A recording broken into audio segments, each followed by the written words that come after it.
কলকাতা হাইকোর্টে বিরাট ধাক্কা খেলেন কলকাতার পুলিশ কমিশনার বিনীত গোয়েল। দর্শক, আরজি কর কাণ্ডে মহিলা চিকিৎসকের মৃত্যুর ঘটনায় প্রথম থেকেই কলকাতার পুলিশ কমিশনার বিনীত গোয়েলের পদত্যাগের দাবি জানাচ্ছে জুনিয়র চিকিৎসকরা। এছাড়াও আরও 5 দফা দাবিতে স্বাস্থ্য ভবনের সামনে অবস্থান বিক্ষোভ এবং এখনও পর্যন্ত কর্মবিরতি পালন করছে রাজ্যের জুনিয়র চিকিৎসকেরা। এই আবহে মুখ্যমন্ত্রী মমতা ব্যানার্জির সাথে বৈঠকের পর জুনিয়র চিকিৎসকদের দাবি মেনে পদত্যাগ করেছে বিনীত গোয়েল।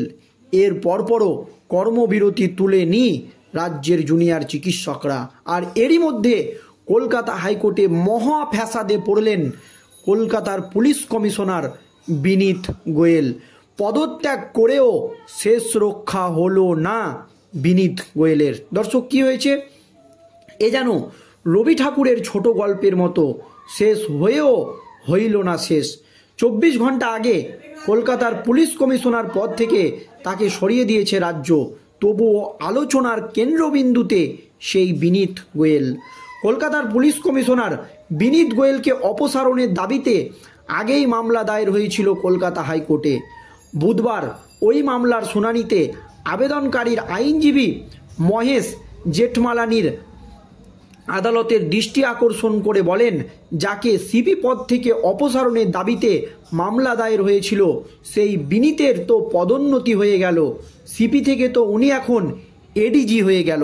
এই প্রশ্ন কিন্তু তুলে দেন এক আইনজীবী। সঙ্গে সঙ্গে আপত্তি জানান বিনীতের আইনজীবী। আদালতকে তিনি বলেন, ইতিমধ্যেই তাকে পদ থেকে অপসারণ করা হয়েছে, তাই এই আবেদনের কোনো গুরুত্ব নেই। তবে এই মামলার বিষয়ে এতদিন কোনো মন্তব্য করেননি কোনো মন্তব্য করেনি কলকাতা হাইকোর্টের প্রধান বিচারপতি টি.এস. শিবাজ্ঞানাম।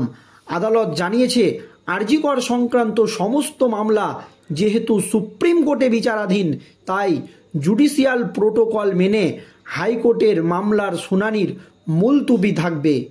মানে বিনীত গোয়েলের গলায় মাছের কাঁটা আটকে থেকে গেল। দর্শক, 27 সেপ্টেম্বর সুপ্রিম কোর্টে এই মামলার শুনানি রয়েছে। শীর্ষ আদালতের সেই নির্দেশের পর প্রয়োজনে হাইকোর্টের দৃষ্টি আকর্ষণ করে মামলাগুলির শুনানির আবেদন করা যাবে। প্রসঙ্গত, আরজি করে ডাক্তারি ছাত্রী খুনের ঘটনায় কলকাতার পুলিশ কমিশনার বিনীত গোয়েলের পদত্যাগের দাবিতে অনড় ছিলেন আন্দোলনকারী চিকিৎসকরা। তাদের দাবি মেনে মঙ্গলবার বিকেলে বিনীতকে সরিয়ে পুলিশ কমিশনার পদে মনোজ বর্মাকে এনেছে রাজ্য। বিনীতকে পাঠানো হয়েছে টাস্ক ফোর্সের এডিজি পদে। তবে সিপি পদ থেকে সরলেও এখনও ঘুরে ফিরে আলোচনার কেন্দ্রবিন্দুতেই সেই বিনীত গোয়েল। সদ্য পদ থেকে সরানো হয়েছে বিনীত গোয়েলকে। জুনিয়র ডাক্তারদের দাবি মেনে পুলিশ কমিশনার পদ থেকে তাকে সরানোর কথা ঘোষণা করেন খোদ মুখ্যমন্ত্রী মমতা বন্দ্যোপাধ্যায়। মঙ্গলবার তাকে রাজ্য পুলিশের এসটিএফ এর এডিজি পদে স্থানান্তরিত করা হয়েছে। তারপরও প্রাক্তন পুলিশ কমিশনার বিনীত গোয়েলের অস্বস্তি কাটল না। তার বিরুদ্ধে দায়ের হওয়া মামলা জিইয়ে রাখল হাইকোর্ট। বিনীত গোয়েলের মামলায় সিবিআইয়ের কাছে জানতে চায় আদালত। হাইকোর্টের রিপোর্ট জমা দেয়নি সিবিআই। একই সঙ্গে তিলোত্তমার ছবি ব্যবহার করা ও কুমন্তব্যের অভিযোগে তদন্তের স্ট্যাটাস রিপোর্ট জমা পড়ে কলকাতা হাইকোর্টে। সিবিআই হাইকোর্টের প্রধান বিচারপতি টি.এস. শিবাজ্ঞানামের কাছে এদিন রিপোর্ট জমা দেয়। মামলাকারীর হয়ে আইনজীবী মহেশ জেঠমালানি বিনীত গোয়েলের বিরুদ্ধে অভিযোগ তোলেন। তিনি উল্লেখ করেন, বিনীত গোয়েল নিজেই নির্যাতিতার নাম বলেছেন, এফআইআর করার নির্দেশ দেওয়া হোক বলে আর্জি জানান তিনি। মানে বিনীত গোয়েলের বিরুদ্ধে এফআইআর করার নির্দেশ দেওয়া হোক, এই আর্জি জানান আইনজীবী। সুপ্রিম কোর্টে এই মামলা পাঠানোর দাবিও জানানো হয়েছে। আইনজীবীর প্রশ্ন, সুপারিয়ার পোস্ট থেকেও কিভাবে নাম উল্লেখ করতে পারেন নির্যাতিতার? প্রাক্তন পুলিশ কমিশনারের কাছ থেকে এর উত্তর চাওয়ার আর্জি জানান আইনজীবী জেঠমালানি। এ কথা শুনে বিনীত গোয়েলের আইনজীবী বলেন, ইতিমধ্যেই বিনীত গোয়েলকে অন্য পদে সরানো হয়েছে। এছাড়া সুপ্রিম কোর্টে এই সংক্রান্ত মামলা বিচারাধীন, তাই হাইকোর্টে এই মামলার কোনো গুরুত্ব নেই বলে মন্তব্য করেন তিনি। প্রধান বিচারপতি স্পষ্ট জানিয়ে দেন, এই মামলা জিইয়ে রাখা হচ্ছে, শীর্ষ আদালতের শুনানির পর ফের শুনানি হবে। তাই হাইকোর্টের আপাতত অস্বস্তি কাটল না বিনীত গোয়েলের।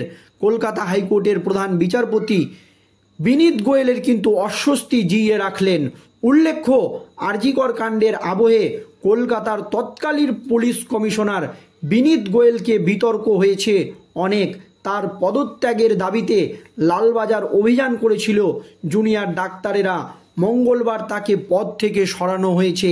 এরপরও জুনিয়র চিকিৎসকরা কিন্তু তাদের কর্মবিরতি এবং স্বাস্থ্য ভবনের সামনে অবস্থান চালিয়ে যাচ্ছে।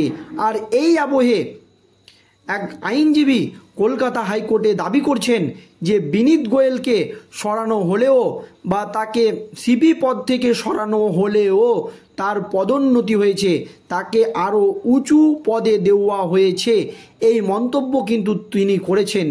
তবে মামলাকারীর হয়ে আইনজীবী মহেশ জেঠমালানি বিনীত গোয়েলের বিরুদ্ধে মারাত্মক অভিযোগ তুলেছেন। তিনি উল্লেখ করেন, বিনীত গোয়েল নিজেই নির্যাতিতার নাম নিয়েছেন।